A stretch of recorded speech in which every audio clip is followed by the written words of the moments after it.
반도체 패키징에서 최고 하이엔드 제품이 코어스잖아요. 맞아요. 요거보다 더 하이엔드 제품 라인업이 생기는 거예요. 그게 소우엑스라는 건데, 제가 보기에는 소우엑스 시장이 단기간에 뭐 코어스 시장을 잠식하기는 쉽지 않을 것 같아요. 요거는 기술 로드맵이잖아요. 여기서 프로세서를 GPU라고 안 해놓고 SoC라고 해놨어요. ASIC을 타 기술한 거 아닌가.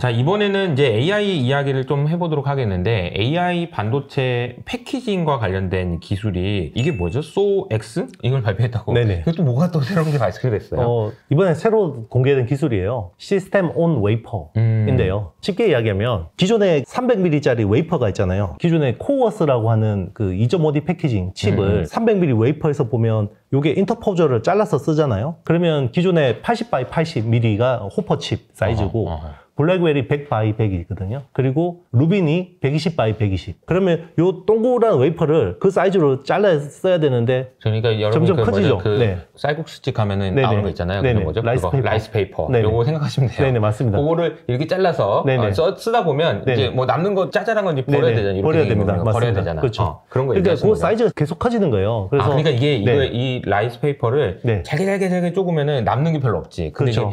이게 큼직하게 자르다 보면 맞습니다. 결국은 이제 남는 게 있을 수밖에 없다는 거죠. 그렇죠. 그러니까 이제 점점 더 이제 지금 AI 칩 자체가 패키지 사이즈가 점점 커지잖아요. 네네네. 그래서 이 시스템 온 웨이퍼는 그냥 요 동그란 웨이퍼 라이스 페이퍼 있잖아요. 여기에 그냥 딱 사각형짜리 한 판으로 쓰는 거예요. 그러니까 패키지 자체가 한 판입니다. 그냥 그 페이피 한 장이요? 네. 쪼개지 않고? 네네. 진짜요? 그냥 한 판으로 다 쓰는 거예요. 그러니까 여기에는 어차피 커질 건 그냥 하나 써. 그거를 그렇죠. 그냥 이런 거네요. 지금은 어떻게 하냐면 그런 식으로 쪼개가지고 칩을 여러 개를 만들잖아요. 네네. 그 칩을 가지고 또 보드에다가 올려가지고 CPU하고 GPU를 다 연결하잖아요. 그게 이제 그레이스 블랙웰 200, 300 뭐 이런 것들이잖아요. 그러니까 이제 그 라이스 페이퍼를 잘라가지고 거기다 붙인 다음에 또 어디다 또 올리고 이런 건데 맞습니다. 하지 말고 그냥 여기다 그냥 해버려요. 그렇죠. 여기에다가 한 판에다가 별도 그냥 보드 쓰지 말고 여기에다가 다 올리자. 그래서 여기에는 프로세서 같은 것들이 한 16개 올라가고 HBM4 같은 메모리가 수십 개가 올라가고, 그리고 여기에 또 실리콘 포토닉스를 위한 또 뭐 그런 여러 가지 부품들, 뭐 수동 소자들 이런 것들을 그냥 한 판에 다 해버리는 겁니다. 그러니까 웨이퍼 한 판이 그냥 칩 하나가 되는 거죠. 비슷한 컨셉이 셀레브라스라는 회사가 있잖아요. 맞아요. 네, 그 회사는 그냥 웨이퍼 전체가 전부 전공정이잖아요. 여기는 그냥 그 칩 다이잖아요. 한 판 자체가. 근데 TSMC의 소우X는 그냥 요 패키징이에요. 요 한 판 자체가. 후공정까지 다 한 패키징입니다. 아이디어는 무슨 말인지는 알 것 같아요. 근데 그동안에는 뭐 작게 만드는 게 중요했으니까 이렇게 했는데, 사실 지금 그게 중요한 게 아니라 큰 성능, 어차피 그냥 계속 그렇게 커질 거고, 그러면 아예 그냥 여기다 해버려. 어떻게 보면은 효율성을 극대화하는 그런 게 아닌가. 언제 그걸 자르고 있냐, 그냥 거기다 다 해버려. 이런 얘기니까요. 그죠? 그렇죠. 그리고 중요한 게 기판을 없이 하는 거예요. 기존에는 코어스라는 거는 실리콘 인터포저나 2.5D 패키징 그 여의도 저기 IFC 볼 이야기하면서 위에 GPU하고 HBM 디램 아파트가 있고, 거기 3층이고 2층은 실리콘 인터포저고 제일 밑에 1층은 플립칩 BGA 1층. 요 그림 많이 보셨을 거예요. 근데 요거를 코어스. 그냥 맞습니다. 코어스라고 하죠. 칩온, 웨이퍼온, 서브스트레이트라고 하는데, 그거를 그냥 기판 없이 동그란 웨이퍼에다가 다 올리는데, 그러면 이거를 인터커넥트를 어떻게 하냐? 여기서 RDL을 씁니다. 재배선층을 쓰는데요. 인포라는 기술이 한 10년 전에 되게 많이 들었을 거예요. 그러니까 인테그레이티드 팬아웃이라는 기술이 있는데, 인테그레이티드 팬아웃이 어디서 나오냐? 애플 AP를 후공정할 때 TSMC가 쓰는 기술이 팬아웃 웨이퍼 레벨 패키징이라는 기술이거든요. 거기에는 기판이 없어요. 예전에는 그 AP를 패키징할 때 어떻게 했냐면 플립칩 CSP라는 그 반도체 기판 위에다가 칩 다이를 올리고 단층 주택을 지었거든요. 근데 지금 애플의 AP는 기판이 없이 서브스트레이트 안 쓰고 그냥 RDL이라고 하는 꿀렁꿀렁한데 그 중간에 그 구리 배선들이 다 들어가 있는 거예요. 그런 것들을 쓰는 겁니다. 그걸 가지고 이번에 한 판 자체로 해버리겠다는 거죠. 그러니까 이제 뭔가 큰 개념이 바뀌는 그런 이야기인 것 같은데, 그러면은 이게 원래 이제 코어스를 만들었다고 해가지고 엄청 수혜를 받던 기업들도 있고 많았을 텐데, 반도체 기판도 없어진다고 하고 그러면은 이거는 좀 충격적인데요? 그렇죠. 그러니까 기존에 우리 반도체 패키징에서 최고 하이엔드 제품이 코어스잖아요. 맞아요. 요거보다 더 하이엔드 제품 라인업이 생기는 거예요. 그게 소우X라는 건데, 근데 딱 이야기만 들어도 반도체 이 웨이퍼 크기만한 패키징을 한다라는 거는 굉장히 어려울 것 같지 않으세요? 여기서 그렇죠. 여기 피자 한 판을 굽는데 여기 치즈나 햄이나 버섯이나 여기서 심지어 올리브 그 조각 하나에 문제가 생기면 이거 한 판 다 버려야 돼요. 로스가 엄청날 겁니다. 그런 문제. 리워크를 해서 쓰지 못하면. 보통 보면 뭐 20나노 그럼 몇 개가 이 판 하나에 몇 개 정도 들어가는 거예요? 20나노 그러면 그건 저는 정확하게 기억이 안 나요. 아무튼 뭐 여러 개가 생길 텐데. 여러 개 생각만. 근데 이거 이렇게 여러 개를 잘라서 하다 보면 제대로 된 것도 있고 불량품도 있지만 이 한 판에서 나올 수 있는 것들이 양품들이 많겠지만. 그렇죠. 요 부분만 잘라서 버리면 되잖아요. 그거 안 된 것만 버리면 되는 네네. 거니까. 근데 그렇죠. 이제 문제는 이거 한 판에다가 다 하게 되면 뭐 하나 잘못해서 그렇죠. 여기 아주 그 끄트머리 하나에 버그 나면 이거 버려야 되는 거죠. 싹 다 버려야 되는. 그렇죠. 리스크가 굉장히 크네요. 자, 그럼에도 불구하고 왜 이걸 하려고 하냐. 네, 이걸 하면 장점이 많아요. 칩하고 칩 간에 이거를 이제 기판이 아니라 재배선층으로 그 커뮤니케이션 하게 되면 속도가 엄청나게 빨라져요. 기존의 코어스라고 하는 그 패키징 대비해서 AI 성능이 40배가. 40배요? 네, 와. 최소 40배가 좋아질 수 있고요. 그리고 열이 적게 나고, 그리고 지연이 훨씬 적어요. 왜냐하면 여기에는 기본적으로 광 기반으로 통신을 하게 됩니다. 칩하고 칩 간에. 그러니까 이제 그게 시도해볼 만한 거죠. 그리고 여기서 좀 재밌는, 저는 요 TSMC 기술 발표에서 좀 재밌는 부분을 봤는데, 여기서 그 프로세서를 GPU라고 안 해놓고 SoC라고 해놨어요. 시스템 온 칩이라고. 그러면 무슨 의미냐? 저는 ASIC을 타깃으로 한 것 같아요. ASIC. 그러니까 엔비디아의 GPU보다는 빅테크들이 자체 설계 칩으로 타깃으로 하는. 그래서 GPU보다는 좀 덜 복잡해야지 수율을 더 잘 잡을 거 아니에요, 그죠? 네. 네. 그래서 GPU는 워낙 복잡하니까 칩 자체가 GPU보다는 그냥 SoC로 하려고 하는 것 같고, 요거는 약간 ASIC을 타깃으로 한 거 아닌가 이런 생각도 좀 해봤습니다. 네. ASIC을 타깃으로 한다는 얘기는 모양을 피자 한 판 할 때 어디다가는 페퍼로니 넣어주시고 여기다가는 파인애플도 넣어주시고 이렇게 주문형으로. 그렇죠.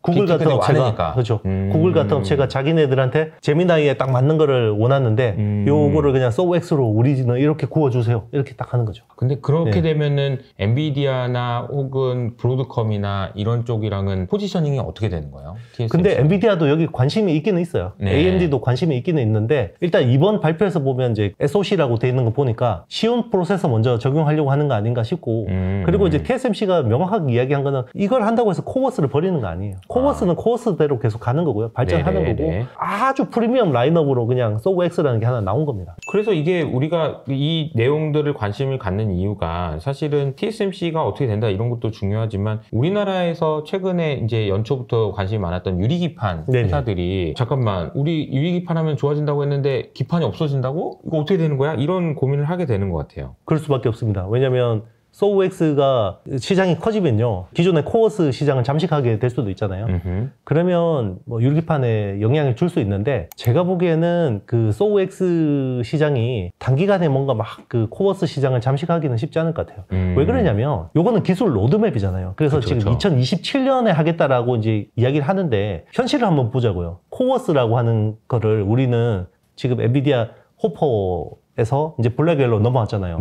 근데 기억나시겠지만 호퍼는 코어스 S라는 실리콘 인터포저 기반으로 해서 패키징을 했었고, 블랙웰로 오면서 코어스 L이라고 하는 좀 더 빡빡한 어드밴스드 패키징을 했거든요. 그때 버그 나서 어떻게 그 막 문제 생겨가지고 설계 다시 하고 문제 됐죠. 그리고 이거를 또 칩을 만들었는데, GPU는 잘 만들었는데 그레이스라는 CPU하고 또 연결하는 과정에서 GB200이라고 하는 그레이스 블랙웰 200에서 또 발열 버그 나서 한 분기 정도 지연이 됐죠. 그리고 GB300은 좋아질 거야 라고 했는데 GB300도 똑같이 문제가 생겨가지고 뭐 지연된다 이런 이야기 나왔잖아요.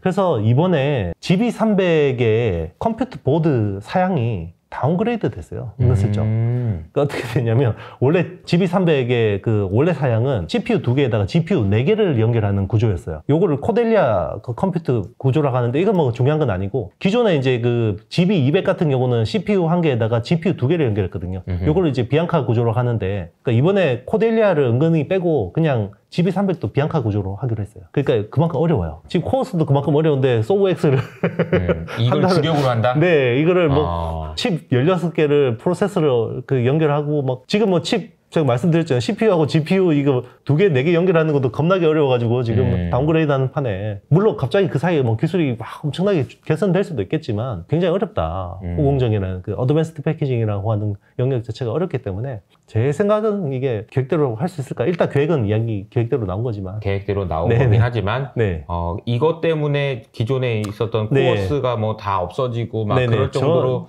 호들갑을 떨 필요는 없다. 저는 그럴 가능성 굉장히 낮다고 생각합니다.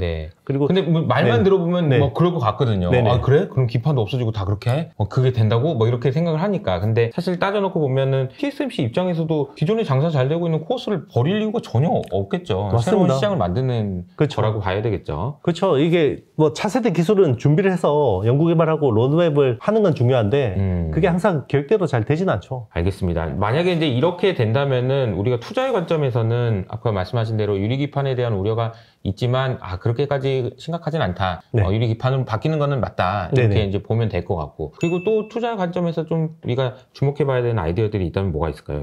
일단 이제 소우X가 이제 만약에 뭐 시장에서 주목을 받게 되면 저는 이제 인포, 그러니까 인테그레이티드 팬아웃 관련된 기술들이 주목을 받을 수 있다고 생각해요. 그러면 소부장 관련 기업들이 이제 국내에서 팬아웃 WLP 관련된 기업들이 좀 있겠죠. 그래서 네네. RDL에서 패터닝 할 때 쓰이는 이제 포토 레지스트는 동진 세미캠 같은 회사들이 하고요. 그리고 이제 솔브레인 같은 회사들도 이제 포토 레지스트하고 본딩할 때 쓰는 플럭스 같은 소재들 뭐 그런 쪽을 하거든요. 그리고 코미코 같은 회사들은 메탈 배선층에 쓰이는 이제 세정액 같은 것들을 하기 때문에 뭐 좀 수혜를 볼 수 있고, 그리고 장비는 이오테크닉스가 미세 드릴 같은 쪽에서 이제 납품이 될 수 있고, 그리고 당연히 이제 본더는 뭐 한미 반도체 같은 회사들도 될 수 있겠죠. 소우X라는 게 웨이퍼 한 판 크기잖아요. 근데 네네네. 이 정도 대면적의 본딩은 별로 없거든요. 그런데 이런 쪽을 또 부품을 설계해서 잘 만들 수 있는 대면적 쪽으로 특화되어 있는 회사가 있어요. 그런 쪽에 이제 미코가 펄스 히터를 또 TC 본더 쪽으로 납품을 할 수 있기 때문에 그런 회사들은 좀 관심을 가져볼 만한 것 같습니다. 근데 소우X라는 게 기술 컨셉만 나온 거고 아직까지 네네네. 뭐 여기에 직접적으로 뭔가 이걸 비즈니스를 하고 이런 회사도 거의 없어요, 국내. 그러니까 요거는 그냥 참고만 해주시면 좋을 것 같습니다. 약간 네. 뭐 시장에서 약간 핫하면 이 관련 기업들이 움직일 수도 있다. 이 정도만 네. 생각하시면 될 것 같아요. 알겠습니다. 대신에 이제 소우X라는 이 내용들이 나오는 걸 보고 우리가 알 수 있는 거는 여전히 우리가 알게 모르게 AI 칩과 관련된 이야기들은 계속해서 발전하고 있구나. 네, 맞습니다. 그냥 뭐 이거 한 판 이거 어떻게 할까, 쪼갤까, 뭐 넣을까, 뭐 이런 고민들을 하면서 어떻게든 성능을 개선시키려고 하고 있는 그런 작업들이 계속되고 있고, 왜냐면 그 칩이 필요한 애들이 많기 때문인 거죠. 그렇죠. 결국은. 이제 우리가 칩 한 개에 4만 달러 그럴 때 굉장히 쇼킹했잖아요. 네. 이제 40만 달러짜리가 나올 수 있는 거예요. 칩 한 개에.